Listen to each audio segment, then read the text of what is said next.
What's up, guys? This is Kyle from Wax Museum. And as you can see from the screen here, I've got something a little bit different for you today.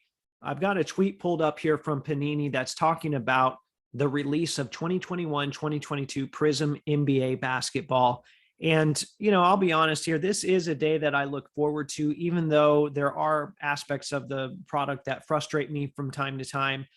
It is something that I generally enjoy collecting and generally enjoy chasing. So, I know some of you want to be a part of that as well. So this product was supposed to come out on July 8th, but I actually started seeing some of it show up on eBay and then also on YouTube on Wednesday, the 6th. So I started tweeting about it and I said, you know what, I'm going to actually make a video about this as well, because I want to talk through some of these tweets to give them a little more context. So I'm going to try and give you all of my observations here, my early observations, I should say, good and bad. I'm not going to tell you, if it's a good value or not. I'm just going to talk about the cards themselves. And I will pull up one card here real quick. This is one that a lot of people saw in the preview, and Panini caught a lot of grief for this because it is a photoshopped picture of Cade Cunningham, which the photoshops are normal. A Photoshop picture though, but they left the college stuff in the background. You see the TCU stuff in the background. So just judging off of that and what we've seen in past years, and I even did a video about last year about some of the mistakes that they made, we figured that this would be chocked full of photo mistakes. And, let's see. We'll see if that's actually the case or not. Although I will tell you that on most of the rookies, they ended up taking the background out of it and just having kind of a blank background.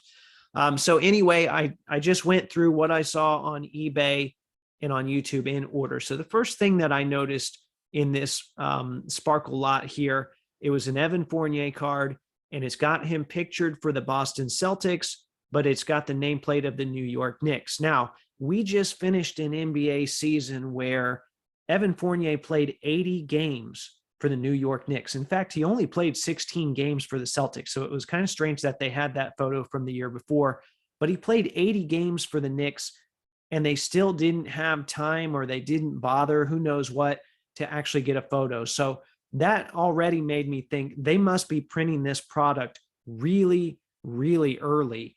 But the interesting thing though, is that if you look at Elite, which was released 4 months ago, they already had a media day picture of him in that Knicks uniform. So my only guess here is that the chromium stuff has to be printed way, way, way in advance.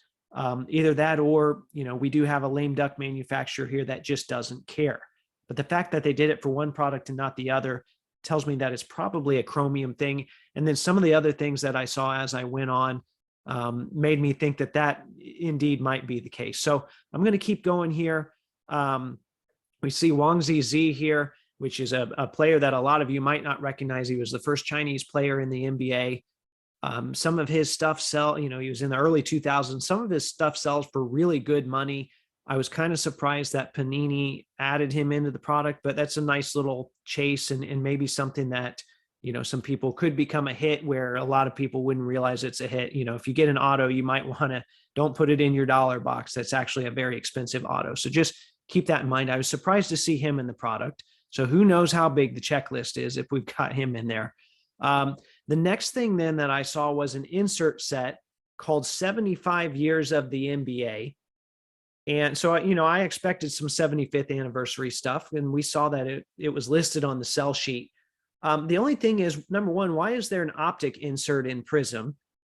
And number two, it's definitely not the 75 greatest players, because we've got Chris Webber and then Drew Holiday. I mean, Chris Webber, maybe is on the fringe. He's kind of a fringe Hall of Famer, but Drew Holiday is definitely not in there. And then also Russell Westbrook is shown wearing a Wizards uniform. So once again, that doesn't bode well for all the uniform changes, because at least, they usually at least get the stars or the guys that are going to the big teams. Like I would consider Westbrook going to the Lakers a big deal at the start of that season. So anyway, that was a little bit alarming. Next, I saw a lot of Prizm Blues, and I will say this is something that I liked. So this is a little bit positive here. I like the way that the Blues look, at least from this picture. It looks like they have a good amount of shine to them. Some years of Blues are really good. Like I thought 2013 was really good. 2014 was really good. 2018 was really good. Last year was really good. And then some years are awful. Like 2017 was just really dull. So not all blues are created equal, but it looks like this new iteration of the blues is going to be a good one. All right, after that, I grabbed this picture here, which I don't know if I'll be able to make it any clearer than that. That's as clear as it was on the actual YouTube stream. But if you want to pause this, if you are able to read that, there is at least some of the things that you could pull. And remember, that's just the hobby box. So that's not going to include all of the mojo and all the other variations, whatever comes in all the other boxes. I can't even think of the word right now with all the disco stuff. It's not going to have all the first off the line exclusives, all that kind of stuff. But anyway, that gives you kind of a good picture until we get an official checklist. And I checked today, it's not on the Panini website. It'll probably be on there Friday. All right. One of the inserts that I thought looked really good, and the still photo does not do it justice here, is this prismatic insert, especially the actual Prizm, the silver version of it looks really, really good. When that card is moved around in the light, that is something that I think people are going to like those. That stood out to me way more than some of the usual inserts that we get, like fireworks and some of the other ones. I really like prismatic. So that would be something to keep an eye out for. All right, here. So just in the span of 2 packs, I kind of went through and I said, okay, we've got Trez here that is not in a Wizards uniform. He's in the old Lakers uniform still. We've got Lauri Markkanen, not in the Cavs uniform. He's in a Bulls uniform. Kelly Olynyk, not in the Pistons uniform. He's with the Rockets. And then Kyle Lowry is still with the Raptors. So what that tells me is that, and that was just 2 packs in, and I stopped screenshotting them from then on out because it was the same for every pack. They did not update guys that were traded or guys that moved locations, which is a little bit frustrating considering we do have so much movement now in the NBA. It seems like, they should probably put a little more effort in. And yes, I know the product has to be printed early. I don't know. It's just frustrating to me. Maybe we've already gone until July. We've already gone an entire year, an entire season, and we still can't get those uniforms. If it came out in November, that would be one thing, but all the way at the end of the season and we don't get it, that's frustrating. All right. Another thing that's frustrating, that's pretty common with all the Chromium products, with Mosaic, with Prizm and so on. Like I saw this Tatum here, the breaker didn't mention it, but it looks like there's some nasty either residue or some print lines on there. That's pretty common with some of the Prizm stuff. They're printing this stuff off so fast that we're going to get a lot of that. So that stuff's here to stay, unfortunately. All right, now on to something good here. The NBA 75th anniversary parallel. Now this kind of looks like it has a cracked ice pattern, but if you look closely, you'll see the NBA 75th logo. And I'm going to pull one up here, not Mr. Fournier, this one right here. So this Herbert Jones, this one was listed on eBay. This looks really good. It's too bad they don't have a blue version for the Pacers, but it's got that NBA 75th logo in there, and it's numbered, of course, to 75. So although our centering's off, surprise, surprise, welcome to another year of Prizm. But I think that's something that I would actually pursue for some of my players. So I will be on the watch for that. So I like that parallel. I will give them credit for that. Okay. Continuing on, the Bill Russell picture. And yes, I know Russell pictures are limited, but it's the same exact photo that was used for 2018. More guys where, at the trade, Derek White was moved at the trade deadline. So of course that is not reflected in this product, which for me is frustrating because I wanted nice Tyrese Halliburton cards. And we saw Halliburton Pacers cards in Court Kings and some of the other products already, but not Prizm. So maybe it will get fixed for Optic. If we're talking about Chromium stuff, we can only hope.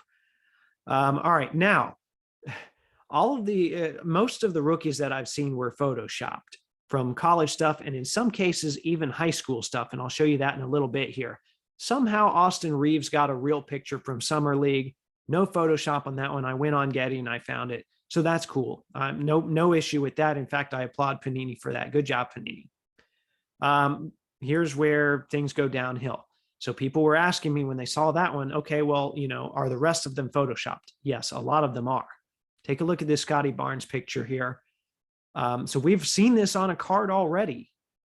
Not a Panini card, at least not one that I know of. Maybe we have. But here's an Upper Deck card. And then if you go back to the original photo, it's a high school photo.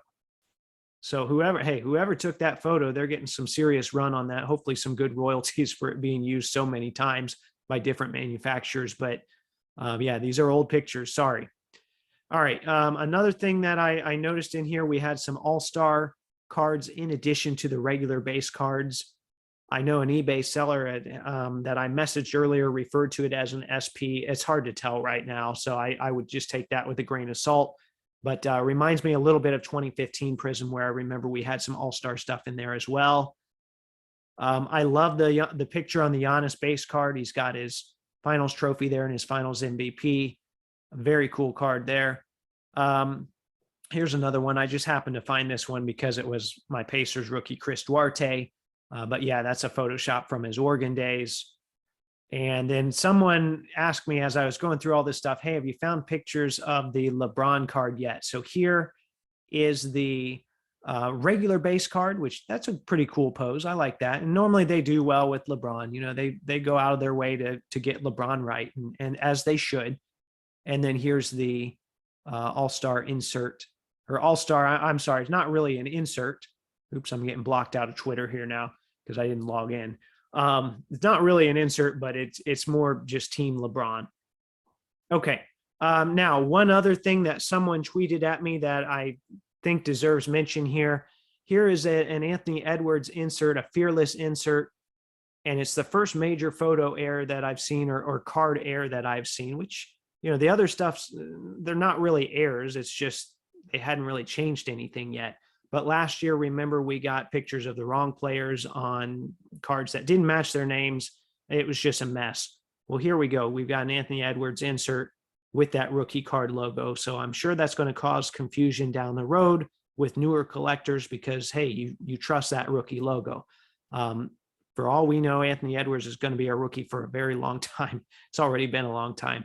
Let's just add another year on. So anyway, there you have it. Those are some of my early thoughts on Prizm. Like I said earlier, I'm not going to speak to the value of the product. I kind of expected this stuff from a lame duck manufacturer. They're not going to put a lot of effort into this and build this product up and then pass off a valuable basketball card brand and asset when that time comes. So anyway, you know, let me know what you think in the comments. Am I overreacting to some of this stuff? Was I fair with my assessment here? Or, you know, do I just need to wait a few more days and see what else shakes up? As always, there are new episodes of the podcast that come out every Thursday. Thanks for watching.